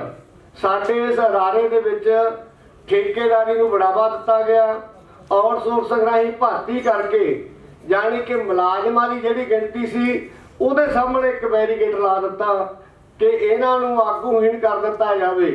ਕਿਉਂਕਿ ਸਾਡਾ ਇੱਕ ਇਤਿਹਾਸ ਰਿਹਾ ਪੰਜਾਬ ਦੇ ਬਿਜਲੀ ਮੁਲਾਜ਼ਮਾਂ ਦਾ। ਅਸੀਂ ਜੇ ਪੰਜਾਬ ਦੇ ਕਿਸੇ ਵੀ ਖਿੱਤੇ ਦੇ ਵਿੱਚੋਂ ਸਾਨੂੰ ਕੋਈ ਸੱਦਾ ਗਿਆ, ਅਸੀਂ ਉਸ ਖਿੱਤੇ ਦੇ ਵਿੱਚ ਪਹੁੰਚੇ ਹਾਂ ਕਿ ਜਮਾਤੀ ਏਕਤਾ ਸਾਡੀ ਕਾਇਮ ਹੋਵੇ। ਅਸੀਂ ਇਸ ਪੱਖ ਤੋਂ ਮਜ਼ਬੂਤ ਹੋਈਏ ਕਿ ਸਾਡੇ ਕਿਸੇ ਇਸ ਸਟੇਟ ਦੇ ਅੰਦਰ, ਸਾਡੇ ਦੇਸ਼ ਦੇ ਵਿੱਚ ਕਿਤੇ ਕਿਸੇ ਨਾਲ ਭੀੜੀ ਪੈਂਦੀ ਹੈ ਤਾਂ ਅਸੀਂ ਹਰ ਵੰਨਗੀ ਦੇ ਲੋਕ ਆ ਜਿਹੜੇ ਉਹਦੇ ਵਿੱਚ ਇਕੱਠੇ ਹੋਈਏ। ਮੈਂ ਸਮਝਦਾ ਕਿ ਪਿਛਲਾ ਜੇ ਆਪਾਂ 4-5 ਸਾਲਾਂ ਦਾ ਇਤਿਹਾਸ ਚੱਕ ਕੇ ਦੇਖਾਂਗੇ ਤਾਂ ਅੱਜ ਸਾਡੇ 'ਚ ਸਾਥੀ ਸਤੀਸ਼ ਰਾਣਾ ਜੀ ਬੈਠੇ ਆ, ਇਹਨਾਂ ਨੂੰ ਇਸ ਗੱਲ ਦਾ ਸਿਹਰਾ ਜਾਂਦਾ ਹੈ ਕਿ ਇਹਨਾਂ ਨੇ ਇਹ ਸਾਰੇ ਜਿਹੜੇ ਸਰਕਾਰ ਤੋਂ ਪੀੜਤ ਲੋਕ ਸੀ ਕੋਸ਼ਿਸ਼ ਕੀਤੀ ਉਹਨਾਂ ਨੂੰ ਵੀ ਇਹਨਾਂ ਨੂੰ ਇੱਕ ਮੰਚ ਦੇ ਉੱਤੇ ਲੈ ਕੇ ਆਈਏ। ਉਸ ਮੰਚ ਦੇ ਪੰਜਾਬ ਦੇ ਅੰਦਰ ਭਾਵੇਂ ਇੱਕ ਟ੍ਰੇਡ ਯੂਨੀਅਨ ਲਹਿਰ ਦਾ ਇਤਿਹਾਸ ਸਿਰਜਿਆ, ਵੱਡੇ ਵੱਡੇ ਇਕੱਠ ਕੀਤੇ, ਪਰ ਜੇ ਇਹ ਕਹਿਣਾ ਹੋਵੇ ਕਿ ਅਸੀਂ ਪ੍ਰਾਪਤੀਆਂ ਕਿੰਨੀਆਂ ਕੀਤੀਆਂ ਉਹਦਾ ਅਸੀਂ ਵਰਣਨ ਨਹੀਂ ਕਰ ਸਕਦੇ, ਕਿਉਂਕਿ ਪ੍ਰਾਪਤੀ ਕਰਨ ਵੇਲੇ ਅਸੀਂ ਕਿਤੇ ਨਾ ਕਿਤੇ ਖੁੰਝੇ ਹਾਂ। ਜਿਹੜੀ ਗੱਲ ਸਾਥੀ ਲਾਂਬਾ ਜੀ ਕਰਕੇ ਗਏ ਆ ਕਿ ਹਿੰਦੁਸਤਾਨ ਪੱਧਰ ਦੇ ਉੱਤੇ ਸਾਡੀਆਂ ਜਿਹੜੀਆਂ ਆਲ ਇੰਡੀਆ ਪੱਧਰ ਦੀਆਂ ਜਥੇਬੰਦੀਆਂ ਬਣੀਆਂ ਉਹ ਸਰਕਾਰ ਦੇ ਖਿਲਾਫ ਗਾਹੇ ਵਗਾਹੇ ਐਕਸ਼ਨ ਤਾਂ ਦਿੰਦੀਆਂ ਕਿ ਆ ਜਾਓ ਆਪਾਂ ਹੜਤਾਲ ਕਰ ਲਈਏ ਜਾਂ ਕੋਈ ਵੱਡਾ ਡੈਮੋਨਸਟ੍ਰੇਸ਼ਨ ਆ ਜਿਹੜਾ ਕਰ ਲਈਏ, ਪਰ ਪੰਜਾਬ ਦੇ ਮੁਲਾਜ਼ਮ ਹੜਤਾਲ ਵਾਲੇ ਮਾਮਲੇ ਤੋਂ ਹੱਥ ਆ ਜਿਹੜਾ ਪਿੱਛੇ ਖਿੱਚਦੇ ਰਹੇ ਆ। ਅਸੀਂ ਇਹ ਗੱਲ ਯਾਦ ਕਰਵਾਉਣੀ ਚਾਹੁੰਦੇ ਹਾਂ ਵਿਸ਼ੇਸ਼ ਤੌਰ ਦੇ ਉੱਤੇ ਕਿ ਜਦੋਂ ਪੰਜਾਬ ਦੇ ਵਿੱਚੋਂ ਕਿਸਾਨੀ ਮੂਵਮੈਂਟ ਆ ਜਿਹੜੀ ਤਿੰਨੇ ਕਾਲੇ ਕਾਨੂੰਨਾਂ ਦੇ ਖਿਲਾਫ ਉੱਠੀ ਤਾਂ ਤੁਸੀਂ ਦੇਖਿਆ ਹੋਣਾ, ਅੱਜ ਵੀ ਅਖਬਾਰਾਂ ਚੱਕ ਕੇ ਦੇਖ ਲਓ, ਡੇ 1 ਤੋਂ ਪੰਜਾਬ ਦੇ ਬਿਜਲੀ ਕਾਮੇ ਜੇ ਸੜਕਾਂ ਰੋਕੀਆਂ ਉਹਦੇ ਵਿੱਚ ਸ਼ਾਮਲ ਹੋਏ ਆ, ਜੇ ਰੇਲਾਂ ਰੋਕੀਆਂ ਉਹਦੇ ਵਿੱਚ ਵੀ ਸ਼ਾਮਲ ਹੋਇਆ, ਜੇ ਮਾਲ ਜਿਹੜੇ ਵੱਡੇ ਵੱਡੇ ਮੌਲ ਸੀ ਉਹਨਾਂ ਨੂੰ ਬੰਦ ਕਰਨ ਦਾ, ਅਡਾਨੀ ਬਾਨੀਆਂ ਦਾ ਸਵਾਲ ਸੀ। ਉਹਦੇ ਵਿੱਚ ਵੀ ਤੁਹਾਨੂੰ ਪੰਜਾਬ ਦਾ ਬਿਜਲੀ ਮੁਲਾਜ਼ਮ ਹੈ ਜਿਹੜਾ ਦੇਖਿਆ ਹਰ ਇਕੱਠ ਦੇ ਵਿੱਚ। ਅਸੀਂ ਜਦੋਂ ਕਿਸਾਨੀ ਮੂਵਮੈਂਟ ਉੱਠੀ ਸੀ, ਇਸ ਕਰਕੇ ਅਸੀਂ ਸਮਝ ਕੇ ਗਏ ਸੀ ਕਿ ਅਸੀਂ ਵੀ ਇਹਨਾਂ ਦੇ ਧੀਆਂ ਪੁੱਤਾਂ, ਇਹਨਾਂ ਦੇ ਵਿਹੜਿਆਂ ਦੇ ਵਿੱਚੋਂ ਆਉਂਦੇ ਆ। ਅੱਜ ਜੇਕਰ ਐਗਰੀਕਲਚਰ ਸੈਕਟਰ ਤਬਾਹ ਹੋ ਜਾਂਦਾ ਤਾਂ ਪੰਜਾਬ ਦਾ ਕੋਈ ਵਰਗ ਇਹ ਨਹੀਂ ਕਹਿ ਸਕਦਾ, ਦੁਨੀਆ ਦਾ ਕੋਈ ਵਰਗ ਇਹ ਨਹੀਂ ਕਹਿ ਸਕਦਾ ਹਿੰਦੁਸਤਾਨ ਦੇ ਵਿੱਚ ਕਿ ਸਾਨੂੰ ਇਸ ਗੱਲ ਦਾ ਸੇਕ ਨਹੀਂ ਲੱਗਿਆ। ਅਸੀਂ ਇਹ ਜ਼ਿੰਮੇਵਾਰੀ ਸਮਝ ਕੇ 6 ਵਾਰ ਦਿੱਲੀ ਦੇ ਬਾਰਡਰ ਦੇ ਉੱਤੇ ਜਦੋਂ ਹਿੰਦੁਸਤਾਨ ਦੇ ਕਿਸਾਨ ਬੈਠੇ ਸੀ, ਉਹਦੇ ਵਿੱਚ ਵੱਡੇ ਵੱਡੇ ਕਾਫਲੇ ਲੈ ਕੇ ਜਿਹੜਾ ਉਹਦੇ ਵਿੱਚ ਸ਼ਾਮਲ ਹੋਇਆ। ਸਾਡੇ ਸਾਹਮਣੇ ਕਿਉਂਕਿ ਇੱਕ ਵੱਡੀ ਸਮੱਸਿਆ ਸੀ ਕਿ 2011 ਦੇ ਵਿੱਚ ਜਦੋਂ ਬਾਦਲ ਸਰਕਾਰ ਨੇ ਨਿਗੁਣਾ ਜਿਹਾ ਵਾਧਾ ਪੰਜਾਬ ਦੇ ਮੁਲਾਜ਼ਮਾਂ ਦੀਆਂ ਤਨਖਾਹਾਂ ਦੇ ਵਿੱਚ ਕੀਤਾ ਸੀ, ਸਾਡੇ 2 ਭਾਗਾਂ ਦੇ ਵਿੱਚ ਵੰਡ ਕੇ ਲਗਾਤਾਰ ਸਾਡਾ ਸ਼ੋਸ਼ਣ ਕੀਤਾ ਜਾ ਰਿਹਾ ਸੀ। ਲੰਬੀਆਂ ਲੜਾਈਆਂ ਲੜੀਆਂ, ਉਹਦੇ ਤੇ ਹੜਤਾਲਾਂ ਵੀ ਕੀਤੀਆਂ ਗਈਆਂ, ਪਰ ਪ੍ਰਣਾਲਾ ਉੱਥੇ ਦਾ ਉੱਥੇ ਨਿਕਲ ਜਾਂਦਾ ਸੀ ਕਿਉਂਕਿ ਜਦੋਂ ਕੋਈ ਸਿੱਟਾ ਵੱਧ ਲੜਾਈ ਲੜਨ ਦਾ ਮਸਲਾ ਹੁੰਦਾ ਸੀ, ਕਿਤੇ ਨਾ ਕਿਤੇ ਕੋਈ ਨਾ ਕੋਈ ਘਾਟ ਬਾਤ ਜਿਹੜੀ ਉਹ ਰਹਿ ਜਾਂਦੀ ਸੀ। ਅਸੀਂ ਪੰਜਾਬ ਦੇ ਵਿੱਚ ਇਹ ਕੋਸ਼ਿਸ਼ ਕੀਤੀ ਕਿ ਪਹਿਲਾਂ ਪੰਜਾਬ ਦੇ ਅੰਦਰ ਬਿਜਲੀ ਮੁਲਾਜ਼ਮਾਂ ਨੂੰ ਇੱਕ ਮੰਚ ਤੇ ਲਿਆਂਦਾ ਜਾਵੇ। ਉਹਦੇ 'ਚ ਭਾਵੇਂ ਕੋਈ ਪੈਨਸ਼ਨਰ ਆ ਜਾਂ ਕੰਮ ਕਰ ਰਿਹਾ, ਉਹਨਾਂ ਦਾ ਇੱਕ ਮੰਚ ਉਸਾਰਿਆ। ਪੰਜਾਬ ਡਿਊਟੀ ਮੁਲਾਜ਼ਮ ਤੇ ਪੈਨਸ਼ਨਰ ਵੱਲੋਂ ਜੇ ਸੱਦਾ ਦਿੱਤਾ ਗਿਆ ਤਾਂ ਅੱਖਾਂ ਮੀਚ ਕੇ ਅਸੀਂ ਉਸ ਮੋਰਚੇ ਦੇ ਵਿੱਚ ਵੀ ਸ਼ਾਮਲ ਹੋਏ ਹਾਂ। 3 ਧਿਰੀ ਲੜਾਈ ਅਸੀਂ ਪੰਜਾਬ ਦੇ ਵਿੱਚ ਬਿਜਲੀ ਕਾਮਿਆਂ ਨੇ ਲੜੀ ਹੈ। ਅਸੀਂ ਇਹ ਕਹਿ ਸਕਦੇ ਹਾਂ ਕਿ 2021 ਜਿਹੜਾ ਸੀ ਪੰਜਾਬ ਦੇ ਬਿਜਲੀ ਕਾਮੇ ਨੇ ਉਹ ਸੰਘਰਸ਼ਾਂ ਨੂੰ ਸਮਰਪਿਤ ਜਿਹੜਾ ਕਰ ਦਿੱਤਾ ਸੀ। 4 ਐਕਸ਼ਨ 1 ਮਹੀਨੇ ਦੇ ਵਿੱਚ ਪੰਜਾਬ ਪੱਧਰ ਤੇ ਅਸੀਂ ਪਟਿਆਲੇ ਦੀ ਧਰਤੀ ਦੇ ਉੱਤੇ ਕੀਤੇ ਆ। ਲਾਂਬਾ ਜੀ ਨੂੰ ਮੈਂ ਇੱਕ ਗੱਲ ਨੋਟ ਕਰਵਾਉਣੀ ਚਾਹੁੰਦਾ ਕਿ ਪੰਜਾਬ ਦੇ ਮੁਲਾਜ਼ਮ ਹੜਤਾਲ ਤੋਂ ਹੱਥ ਪਿੱਛੇ ਨਹੀਂ ਖਿੱਚ ਰਹੇ। ਪੰਜਾਬ ਦੇ ਬਿਜਲੀ ਕਾਮੇ ਨੇ ਲਗਾਤਾਰ ਨਵੰਬਰ 2021 ਦੇ ਵਿੱਚ 15 ਦਿਨ ਹੜਤਾਲ ਕਰਕੇ ਸਮੁੱਚਾ ਸਿਸਟਮ ਆ ਜਿਹੜਾ ਜਾਮ ਕਰਕੇ ਰੱਖਿਆ ਸੀ। ਅਸੀਂ ਨਾ ਹੀ ਤਾਂ ਕੋਈ ਦਫ਼ਤਰ ਖੁੱਲ੍ਹਣ ਦਿੱਤਾ, ਨਾ ਕੈਸ਼ ਕਾਊਂਟਰ ਖੁੱਲਿਆ। ਜਿਨ੍ਹਾਂ ਦੇ ਸਿਰ ਤੇ ਸਰਕਾਰ ਤੇ ਮੈਨੇਜਮੈਂਟ ਨੂੰ ਭੁਲੇਖਾ ਸੀ ਕਿ ਇੰਜੀਨੀਅਰਾਂ ਨੂੰ ਸ਼ਹਿਰ ਗ੍ਰਿਡਾਂ ਦੇ ਵਿੱਚ ਬਹਾਲ ਕੇ ਅਸੀਂ ਆਪਣਾ ਕੰਮ ਚਲਾ ਲਵਾਂਗੇ ਤੇ ਇਹਨਾਂ ਦੀ ਹੜਤਾਲ ਆ ਜਿਹੜੀ ਫੇਲ ਕਰ ਦੇਵਾਂਗੇ। 3 ਦਿਨ ਸਿਰਫ ਉਹਨਾਂ ਨੇ 3 ਦਿਨ ਚੱਲੇ। ਉਸ ਤੋਂ ਬਾਅਦ ਪੱਲੇ ਅੱਡ ਕੇ ਸਾਡੇ ਸਾਹਮਣੇ ਆ ਰਹੇ ਸੀ ਕਿ ਮਿੱਤਰੋ ਤੁਸੀਂ ਨਿਬੇੜ ਲਓ, ਸਾਤੇ ਮੱਛਰ ਦੇ ਵਿੱਚ ਨਹੀਂ ਬੈਠ ਹੁੰਦਾ। 3 ਦਿਨਾਂ ਬਾਅਦ ਯਾਨੀ ਸਰਕਾਰ ਤੇ ਮੈਨੇਜਮੈਂਟ ਦੀ ਇਸ ਪੱਖ ਤੋਂ ਵੀ ਅਸੀਂ ਜਿਹੜੀ ਹੈ ਫੂਕ ਉਹ ਕੱਢੀ ਹੈ। ਪਹਿਲੀ ਵਾਰ ਜੇ ਪੰਜਾਬ ਦੇ ਮੁੱਖ ਮੰਤਰੀ ਨੂੰ ਉਸ ਵੇਲੇ ਦੇ ਨੂੰ ਬੋਲਣ ਲਾਇਆ ਜਾਂ ਬੋਲਿਆ, ਉਹ ਪੰਜਾਬ ਦੇ ਬਿਜਲੀ ਕਾਮੇ ਨੇ ਬੋਲਣ ਲਾਇਆ ਕਿਉਂਕਿ 1 ਜੁਲਾਈ 18 ਤੇ 19 ਜੁਲਾਈ ਨੂੰ 29 ਜੁਲਾਈ ਨੂੰ ਅਸੀਂ ਪੰਜਾਬ ਦੇ ਮੁਲਾਜ਼ਮਾਂ ਨਾਲ ਪਟਿਆਲੇ ਦੇ ਵਿੱਚ ਗਏ ਔਰ 19 ਜੁਲਾਈ ਨੂੰ ਮੁੱਖ ਮੰਤਰੀ ਨੂੰ ਇਹ ਗੱਲ ਕਹਿਣੀ ਪਈ ਕਿ ਬਿਜਲੀ ਮੁਲਾਜ਼ਮੋ ਤੁਸੀਂ ਆਪਣੇ ਐਕਸ਼ਨ ਵਾਪਸ ਲੈ ਲਓ। ਅਸੀਂ 3 ਮੈਂਬਰੀ ਕਮੇਟੀ ਕਿ ਤੁਹਾਡੇ ਮਸਲੇ ਹੱਲ ਕਰਨ ਲਈ ਬਣਾ ਦਿੱਤੀ। ਇਹ ਗੱਲ ਇਸ ਕਰਕੇ ਕਹਿ ਰਹੇ ਹਾਂ ਕਿ ਜਦੋਂ ਸਾਡਾ ਲਾਈਨ ਆਫ ਐਕਸ਼ਨ ਸਹੀ ਹੋਊ, ਜਦੋਂ ਲੀਡਰਸ਼ਿਪ ਦੀ ਇੱਛਾ ਸ਼ਕਤੀ ਇੰਨੀ ਮਜ਼ਬੂਤ ਹੋਊਗੀ ਤਾਂ ਲਾਜ਼ਮੀ ਕੋਈ ਨਾ ਕੋਈ ਜਿਹੜਾ ਰਿਜ਼ਲਟ ਉਹ ਨਿਕਲਦਾ। ਅਸੀਂ ਇਹਨਾਂ ਐਕਸ਼ਨਾਂ ਤੋਂ ਬਾਅਦ ਲਗਾਤਾਰ 15 ਦਿਨ ਜਿਹੜਾ ਹੈਡ ਆਫਿਸ ਪਟਿਆਲਾ ਜਿਹੜਾ ਸਾਡਾ ਮੇਨ ਦਫ਼ਤਰ ਹੈ, ਅਸੀਂ ਜਾਨਵਰ ਤੱਕ ਅੰਦਰ ਨਹੀਂ ਜਾਣ ਦਿੱਤਾ। 8 ਵਜੇ ਤੋਂ 5 ਵਜੇ ਤੱਕ ਸ਼ਾਮ ਦੇ ਬੰਦ ਕਰਕੇ ਰੱਖਿਆ। ਕੋਈ ਮੁਲਾਜ਼ਮ ਦਾ ਅੰਦਰ ਕੀ ਜਾਣਾ, ਜਾਨਵਰ ਵੀ ਨਹੀਂ ਸੀ ਜਾਣ ਦਿੱਤਾ। ਸੋ ਅੱਜ ਜਿਸ ਸਮੇਂ ਦੇ ਅੰਦਰ ਤੁਸੀਂ ਜਥੇਬੰਦ ਕਾਨਫਰੰਸ ਕਰ ਰਹੇ ਹੋ, ਬਹੁਤ ਵੱਡੇ ਖਤਰੇ ਆ ਜਿਹੜੇ ਸਾਡੇ ਵੱਲ ਮੂੰਹ ਵੱਟੀ ਖੜੇ ਆ। ਸਾਡੇ ਸਾਹਮਣੇ ਤਾਂ ਜਿਹੜਾ ਇੱਕ ਬਿਜਲੀ ਸੋਧ ਬਿੱਲ ਹੈ ਉਹ ਸਰਕਾਰ ਨੇ ਹੁਣ ਇੱਕ ਨੋਟੀਫਿਕੇਸ਼ਨ ਕਰਕੇ ਥੱਲੇ ਭੇਜਿਆ ਕਿ ਵੱਡੇ ਵਪਾਰੀ ਆ ਜਿਹੜੇ ਸਿੱਧੇ ਤੌਰ ਦੇ ਉੱਤੇ ਅਡਾਨੀਆਂ ਬਾਨੀਆਂ ਦੇ ਅਧੀਨ, ਉਹਨਾਂ ਨੂੰ ਕਹਿ ਦਿੱਤਾ ਕਿ ਸਰਕਾਰ ਜਾ ਕੇ ਤੁਸੀਂ ਸ਼ਹਿਰਾਂ ਦੀ ਸ਼ਨਾਖਤ ਕਰ ਲਿਓ, ਤੁਸੀਂ ਉਹ ਸਨਅਤੀ ਏਰੀਏ ਦੇ ਉੱਤੇ ਆਪਣਾ ਜਿਹੜਾ ਸਾਨੂੰ ਜਿਹੜੀਆਂ ਸਹੀ ਪਾ ਕੇ ਦੇ ਦਿਓ ਕਿ ਤੁਸੀਂ ਕਿਹੜੇ ਕਿਹੜੇ ਏਰੀਏ ਲੈਣੇ ਆ। ਅਸੀਂ ਨੋਟੀਫਿਕੇਸ਼ਨ ਕਰ ਦਿਆਂਗੇ ਤੇ ਉਹ ਏਰੀਏ ਤੁਹਾਡੇ ਸਪੁਰਦ ਕਰ ਦਿਆਂਗੇ। ਅਸੀਂ ਪੰਜਾਬ ਦੇ ਅੰਦਰ ਹਿੰਦੁਸਤਾਨ ਦੇ ਇਸ ਕਾਲੇ ਫਰਮਾਨ ਦੇ ਖਿਲਾਫ ਹੋਈ ਅਜੇ 2 ਦਿਨ ਹੋਇਆ 29 ਤਰੀਕ ਨੂੰ ਸਮੁੱਚੇ ਪੰਜਾਬ ਦੇ ਦਫ਼ਤਰਾਂ ਦੇ ਵਿੱਚ ਉਸ ਨੋਟੀਫਿਕੇਸ਼ਨ ਦੀਆਂ ਕਾਪੀਆਂ ਫੂਕੀਆਂ ਔਰ ਅਸੀਂ ਫੈਸਲਾ ਕੀਤਾ ਕਿਉਂਕਿ ਸਾਡਾ ਇਸ ਸਨਅਤ ਦੇ ਅੰਦਰ 10 ਜਿਹੜੀਆਂ ਪ੍ਰਮੁੱਖ ਜਥੇਬੰਦੀਆਂ ਦਾ ਇੱਕ ਫਰੰਟ ਬਣਿਆ। ਅਸੀਂ ਉਸ ਫਰੰਟ ਦੇ ਉੱਤੇ ਫੈਸਲਾ ਕੀਤਾ ਔਰ ਮੈਨੇਜਮੈਂਟ ਨੂੰ ਅਸੀਂ ਦੱਸ ਦਿੱਤਾ ਕਿ ਜੇਕਰ ਤੁਸੀਂ ਇਸ ਨੋਟੀਫਿਕੇਸ਼ਨ ਨੂੰ ਇੰਪਲੀਮੈਂਟ ਕੀਤਾ ਪੰਜਾਬ ਦੀ ਧਰਤੀ ਦੇ ਉੱਤੇ, ਅਸੀਂ ਚੁੱਪ ਕਰਕੇ ਨਹੀਂ ਬੈਠਾਂਗੇ ਕਿਉਂਕਿ ਪੰਜਾਬ ਉਸ ਲੀਹ ਦੇ ਉੱਤੇ ਅੱਗੇ ਚੱਲ ਗਿਆ जे साडे बडारू अगे गए आ तो पंजाब के लोग अखां मीच के उहदे पिछे लगे आ।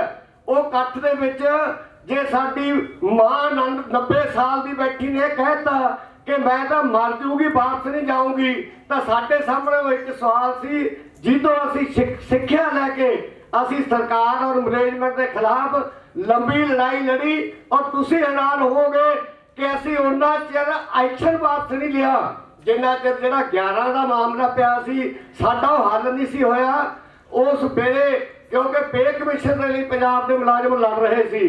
साडे लिए एक बड़ा सवाल सी कि जे ये पे कमीशन की रिपोर्ट साडे उत्ते लागू हो जाती है तो लाजमी तौर के उत्ते जिहड़े मुलाजम की 13-14 साल तो वध सर्विस हो जाती सी, एक कमीशन की रिपोर्ट लागू होने के उत्ते घाटा पै रहा सी, क्योंकि साडे ग्रेड पे ते पेमेंट का जिहड़ा सवाल सी वो साडे सामने एक प्रमुख मामला सी साडा। असी इस पक्ष तो कामयाब होए कि असी उस कमेटी ते सरकार दे मूंहों ये गल कहा ली कि जिन्ना चिर तक पेमेंट का मसला इन्हां दा हल नहीं हुंदा उन्ना चिर तक पे कमीशन की रिपोर्ट इन्हां सामने कोई महंगा नहीं कि जिड्डे वड्डे बदलाव पंजाब के लोगों ने करके देख लिया पर नीतिगत तौर के उत्ते उन्हां दा कोई फर्क नहीं, क्योंकि जे पिछे अकालियां ने कांग्रेसियां ने चेहरे बदल के साडे लोगों को गुमराह करने की कोशिश की है कि मंजे बोले आ गए कोई बकरियां चौके दिखा रहा है, उन्होंने लोगों को रद्द किया तो वह भुलेखा जो फरवरी के आप खा चुके हैं उन्होंने भी कोई बड़ा फर्क नहीं। उन्होंने खिलाफ भी सूँ यहो जी लामबंदी है जी वो करनी पैनी है। आप देखा पिछले 3-4 महीनों के अंदर कि जेडे लोग कहते सी साडे कट्ठां दे विच आके कि असी साडी सरकार बना दिओ, पहली मीटिंग दे विच असी पुरानी पेंशन है जी बहाल कर देनी है, असी कच्चियां नूं पक्के कर देना। अज लफाजी गल्लां पंजाब के लोगों नाल कीतियां जा रही हैं। जे साडियां भैणां अध्यापकां ने जिन्हां ने कांग्रेस सरकार के खिलाफ मोर्चे लाए सी तो छलिया आगू इस आप सरकार ने भी उन्होंने इसे धरती के उत्ते कुटिया। अज भी साडे सामने दृश्य जिहड़े संगरूर दे साडियां अखां दे सामने है कि इस भगवंत मान की सरकार ने 4 कदम पिछलियां सरकारां तो अगे जाके साडियां भैणां नूं जिहड़ा जलील कीता, साडे साथियां नूं जलील कीता। सो मैं इस स्टेज के उत्ते जिथे पंजाब सबऑर्डिनेट सर्विस फेडरेशन के सारे साथियों नूं अज दे इस सफल इजलास के उत्ते बधाई दिना, उत्थे आस रखदा तुहाडे कोलों कि आने वाले समय दे विच लंबियां लड़ाइयां लड़न दे लई अपने आप नूं मानसिक तौर ते तैयार करके आपां इक इहो जी जिहड़ी आ कड़ी बना दईए पंजाब दे अंदर, ताकि असीं वो जिहड़े खादशे ज़ाहिर कीते जा रहे हैं हड़तालां वर्गे असीं उन्हां तो अगे 4 कदम वध के हिंदुस्तान के लोगों की हिंदुस्तान के मुलाजमान की अगवाई करिए। जय संघर्ष जित लड़न वाले लोगों की। बहुत बहुत धन्यवाद कुलदीप खन्ना जी।